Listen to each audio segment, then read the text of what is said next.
EA Sports College Football 25 is just about a month away, and with that, we're going to talk a little bit about it. Some things that we're going to directly tie into the series that we'll be running here, but first off, Dynasty. That is really what this channel is built upon.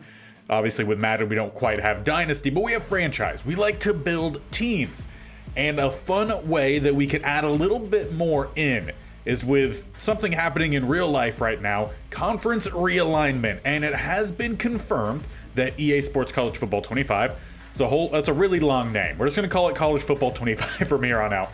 But it has been confirmed that custom conferences are back in the game.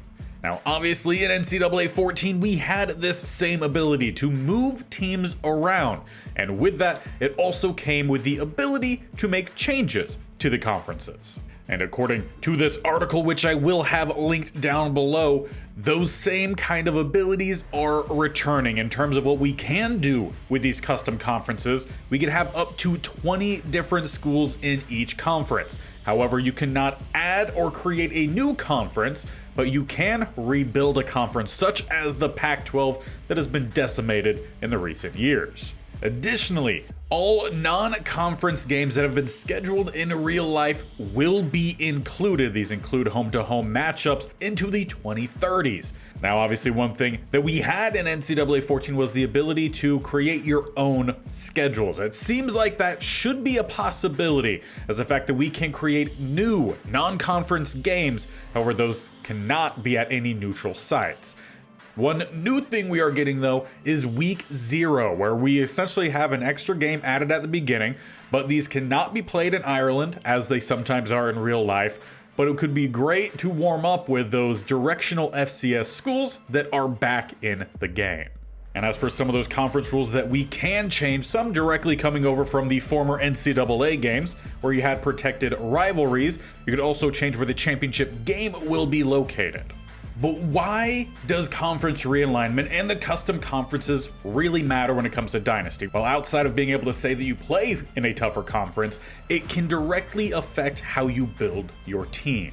When it comes to actually recruiting, one of the things that they've included this year is deal breakers. This means that there are certain things that 5-star recruits will want that smaller schools cannot offer. And even if those are not quite deal breakers, it can still affect maybe even those 4 or lesser star schools who will still favor those higher schools, though you will be able to send the house in recruiting, throw as many hours as possible at these recruits to try to overcome if you are playing in a lesser conference. And going back to the former NCAA games, conference prestige has been one of the things that a lot of prospects, though not all heavily favor, do influence how you do in recruiting. So playing for a better conference means most likely you'll get better recruits. So while obviously there's been conference realignment before, how is this going to change this year? Well, that entirely depends on how you choose to use it. I know for us, as we will be doing on my channel, and as soon as we actually get our hands on that game, again about a month away, I plan on doing a massive realignment of every single conference. And I'm going to show you what that's going to be on top of a little something extra that we're adding to it. So starting in the ACC, all of these conferences, first off, are going to be regional based and then A and B leagues. So you can see all the different schools here, including who came in and who has left the conference. With this being the ACC, well, it's pretty much going to be the East Coast Rough Division. So Florida is a team that is in. Additionally, West Virginia has also joined. You are going to see some schools leave though, like Boston College. That's over on the East. Why are they out? That is because we are introducing relegation to college football. The ACC's partner in crime will be the AAC, or the American Athletic Conference, where all East Coast teams that just are not quite as good, they are going to be now. A lot of these Group of 5 conferences have been majorly overhauled to fit that regional base.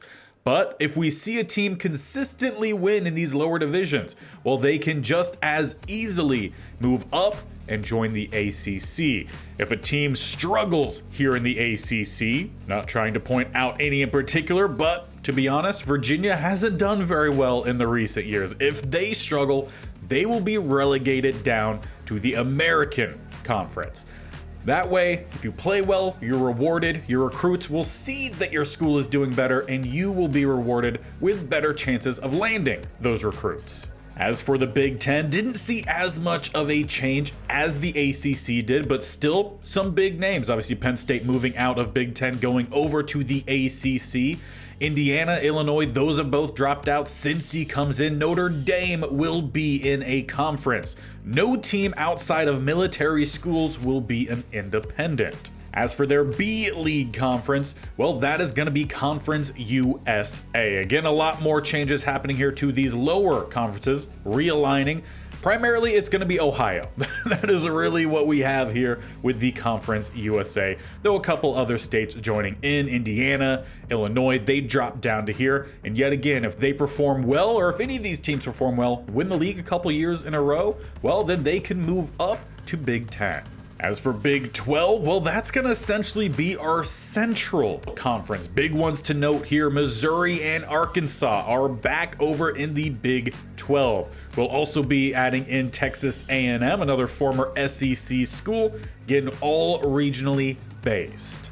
Their lower conference is going to be the MAC, though pretty much it is all the small Texas teams. We got a couple from elsewhere. We did add Louisiana schools to this one to help even out the numbers. They were formerly going to be in the Sun Belt, but they just did not quite have enough teams. So we had to move some around. But again, win and you're moving up. UTSA, SMU have performed very well in the recent years. If teams like, well, frankly, Kansas don't perform well, they might see themselves drop down into the MAC. Now, one of our smallest conferences is actually going to be the SEC. A lot of teams moved out, very few moved in, those two being Louisville and Memphis. Very interested to see how well they do in this division. If they don't do well, they might be dropping down to that formerly said Sun Belt Conference. Now, from this group, I think some that might be able to move up, Georgia Tech, if they're able to perform well. We have one of the younger or newer schools to Division I FBS in Jacksonville State. Who knows, maybe they surprise USF even. There's a lot of different schools that might be able to make some headway. Now, one thing to notice here, we obviously have some Florida teams. Meanwhile, we had Florida over in the ACC. This is strictly just going down to the fact that we are leveling the numbers from each conference. The goal ultimately was to try to keep all states teams within the same A and B conferences. Just was not quite able to happen again due to those numbers. But I am very excited to see how this realignment works. And for fans of the Pac-12 After Dark, this is the opportunity to rebuild that conference. Now, for the most part, I essentially completely rebuilt the Pac-12 as we knew from last season. But we will be adding BYU and Boise State. Boise State being one that in real life has continually dominated the Mountain West. And with that, they've already earned their promotion up to the A League. Some other teams that, who knows, might be able to do a little something. I would love to see if Colorado State could just do something.